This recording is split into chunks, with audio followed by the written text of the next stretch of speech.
स्वागत है। National conference ने गांदरबल से साबिक रुकन असम्बली शेख अशफाक जब्बार को 6 साल के लिए पार्टी की बुनियादी रुकनियत से निकाल दिया है। शेख अशफाक जब्बार के नेशनल कॉन्फ्रेंस से अखराज ने एक बार फिर इस मामले पर बीजेपी और अपोजिशन जमातों के दरमियान गर्मा गर्म बहस छेड़ दी है। पेश है ये खास रिपोर्ट।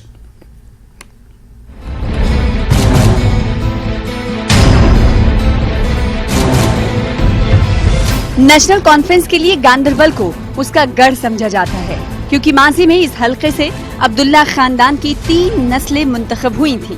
एनसी के बानी शेख मोहम्मद अब्दुल्ला 1977 में, उनके बेटे फारूक अब्दुल्ला 1983, 1987 और 1996 में 3 बार और उमर अब्दुल्ला 2008 में मुंतखब हुए थे।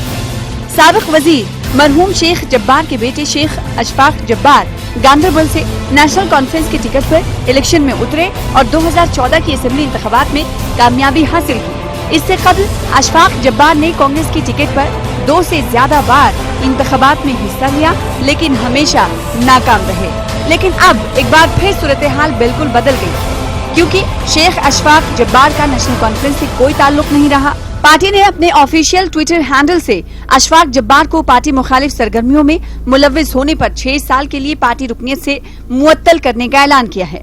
अशफाक मायूस है और पार्टी क़यादत को उसका जिम्मेदार ठहरा रहे हैं। हम धोखा खाने वालों में से, धोखा देने वालों में से नहीं है। हमारी फितरत में नहीं है धोखा देना। हमने अल्लाह को हाजिर नाजिर जान के इस जमात के लिए हमेशा कुर्बानियां दी है। वही एक मोहब्बत थी इस जमात के साथ, इस झंडे के साथ, क्या ये एक पहचान थी है नहीं। तो जो हमें अपने बुजुर्गों ने विरासत में दिया था, हम इसको सुधार करना चाहते थे। जो गैर लोगों के हाथों में ये कमांड चली गई है, नासिर सुगामी आज डिक्टेशन लोगों को सुनाता है, जिसने हर कॉन्स्टिट्यूंसी में अपना एक ग्रुप खड़ा करके रखा है, जिन्होंने लीडरशिप को यरगमाल करके रखा है और जो हमेशा उनको गलत बयानी की। और हमने काफी बर्दाश्त किया इस जमात में रह के, और हमने हमेशा इनको वो बात कही कि जो जमात के लिए ठीक थी, लेकिन उनको शायद जमी नहीं। तो दुख इस बात का है कि जो फारूक साहब ने जो टाइमिंग इसके लिए मुकर्रर की, वो मेरे वालिद का 34वां यौम वफात था। मुझे बहुत सारे साथियों ने कहा आप रिजाइन कर दीजिए, मुझे दिन में ही पता चला था। तो आप किस चीज का इंतजार कर रहे हैं? मैं चाहता था कि मैं धोखा नहीं दूंगा, मैं धोखेबाजों में से नहीं हूं। मैंने कहा यही करने चाहिए इनकी तरफ से, चाहे मुझे उसमें थोड़ा मुझे दिक्कत भी हुई, मुझे जमीर को अपने मारना पड़ा। अभी भी मैं अंदर से मेरा खून जल रहा है। आपको नहीं पता मेरे से मुझे क्या होगा। 10 साल बहुत दर्द हो, अभी भी दर्द है। वो दर्द में प्रैक्टिकली अब दिखाऊंगा इनको, वो लोग फैसले जवाब देंगे इनको उस दर्द का। जम्मू कश्मीर में पीडीपी की तरह नेशनल कॉन्फ्रेंस ने कभी इस तरह की सूरत हाल का मुशाहदा नहीं किया है। ये सिर्फ पीडीपी ही है जिसको पिछले 5 सालों में बहुत बड़ा धचका लगा है, जिसके कई लीडरों, साबिक वुज़रा और कारकुनों ने या तो पार्टी से इस्तीफा दे दिया या पार्टी की तरफ से हटा दिया गया। इससे पहले पीडीपी की सरबराह महबूबा मुफ्ती ने इल्जाम लगाया था कि बीजेपी ने अपने लीडरों में खौफ पैदा करने के लिए पिट्ठू की ताकत और एजेंसियों का इस्तेमाल किया, जिसकी वजह से वो पार्टी से बाहर हो गए। अब नेशनल कॉन्फ्रेंस की क़यादत अशफाक जब्बार के बाहर जाने पर बीजेपी पर वही इल्जामात लगा रही है।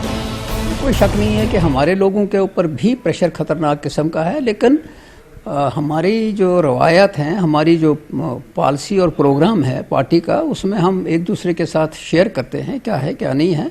लेकिन हम समझते हैं कि कोई भी आदमी जो पार्टी की डिसिप्लिन से बाहर, पॉलिसी मैटर से बाहर जाएगा, वो फिर पार्टी में नहीं रहता है। बाकी रहा यह कि बीजेपी पूरी कोशिश कर रही है, जिस तरह पीडीपी को किया। ये जो अपनी पार्टी है, ये कौन लोग हैं? अपनी पार्टी के अंदर जो लोग हैं वो कौन? वो एक ज़माने में तो पीडीपी थे, तो सारे ही वहाँ से हैं, और वो वही लोग हैं जो अपनी प्रॉपर्टियाँ बचाने के लिए वहाँ से वापस आ गए हैं। अगर उसको ऐसा लगता था तो उसने कभी लीडरशिप से बात की, कभी हाईकमांड से बात की कि किस जगह पे उसको नहीं सुना गया और किस मामले में नहीं सुना गया, बल्कि वो हमेशा अलग थलग से एक जो चीज़ कर रहा था वो पार्टी बर्दाश्त नहीं करती। कि शेख जब्बार साहब को जो नेशनल कॉन्फ्रेंस निकाला, वो नेशनल कॉन्फ्रेंस का अंदरूनी मसला है, उनकी पार्टी का मसला है। लेकिन एक बात तो जग जाहिर है, जो डॉक्टर फारूक साहब ने कही है, जो नेशनल कॉन्फ्रेंस कह रही है कि भारतीय जनता पार्टी या नई दिल्ली की सरकार ये पूरा जोर लगा, इसने पूरा जोर लगा के पीडीपी को बुलडोज करने की कोशिश की।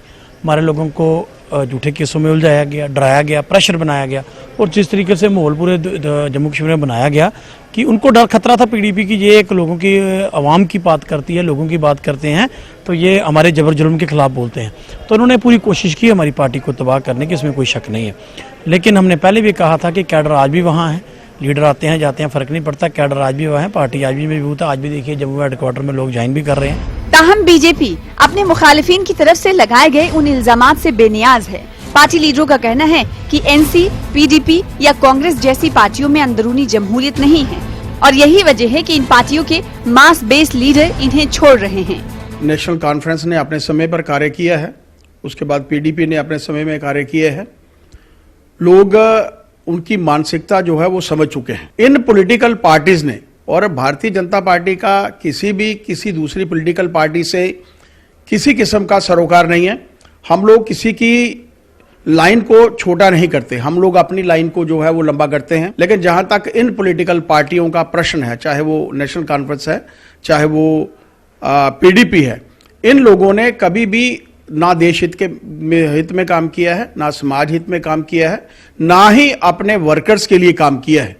ऐसे समय में उनके वर्कर्स उनको छोड़कर जाते हैं तो ये उनका पार्टी का और खासतौर पर उनकी अपनी सोच है जो उनके कार्यकर्ताओं की है।